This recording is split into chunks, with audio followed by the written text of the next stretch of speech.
espero que estén súper bien. Yo soy Andrea Vergara, para los que no me conocen, soy diseñadora de modas y la creadora de Nocturno Design Blog, el blog número 1 para todos los que quieren aprender a coser. En el video de hoy vamos a continuar con la serie de Esenciales Nocturno, la cual es una serie en donde les estoy explicando las diferentes técnicas básicas de confección.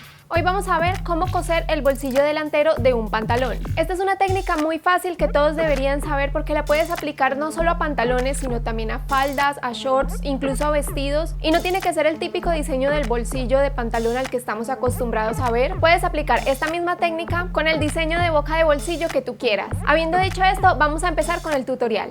Vas a necesitar un delantero, un forro de bolsillo, una vista, hilo y tijeras. Primero vas a tomar la vista de bolsillo y vas a filetear todo el borde curvo de esta.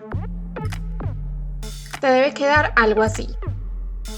Después vas a tomar el forro de bolsillo y vas a ubicar la vista encima de este. Sujeta con alfileres y vas a pasar una costura por todo el borde de la vista para sujetar ambas piezas. Para esto voy a coser lo más pegado que pueda al borde de la vista. Luego vas a tomar el delantero y vas a ubicar el forro de bolsillo encima de este, derecho con derecho. Y vas a coser con margen de 1 centímetro toda la boca de bolsillo. Después, con ayuda de una plancha, vas a voltear el forro de bolsillo hacia adentro.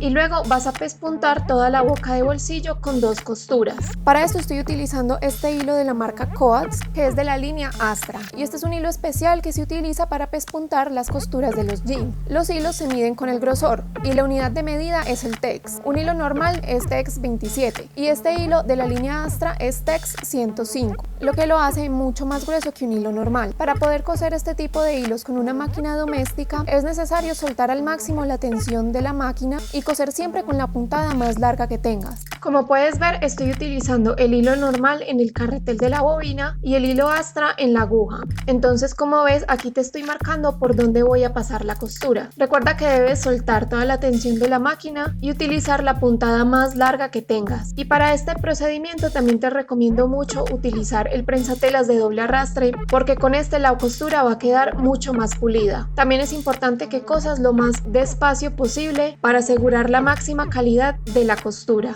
Y te debe quedar algo así. A continuación vas a voltear el delantero y vas a doblar el forro de bolsillo justo a la mitad. Sujétalo con todos los alfileres que necesites y vas a coser el fondo de bolsillo.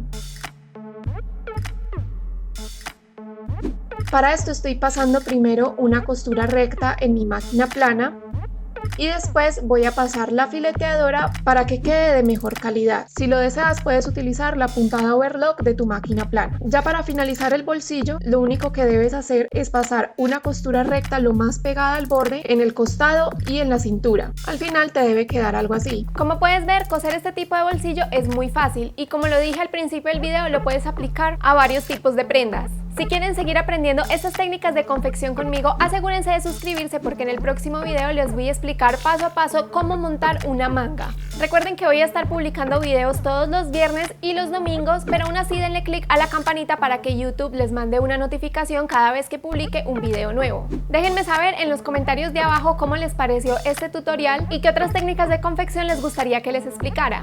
Mientras tanto, les recomiendo que vean estos 2 videos que están acá, en donde también explico otras técnicas de confección. O también, si desean, me pueden seguir en mis redes sociales, en especial en Instagram, porque ahí suelo preguntarles qué otros tutoriales les gustaría ver más adelante y también suelo responder sus preguntas o inquietudes. Les mando un abrazo enorme y supongo que nos veremos en el próximo video.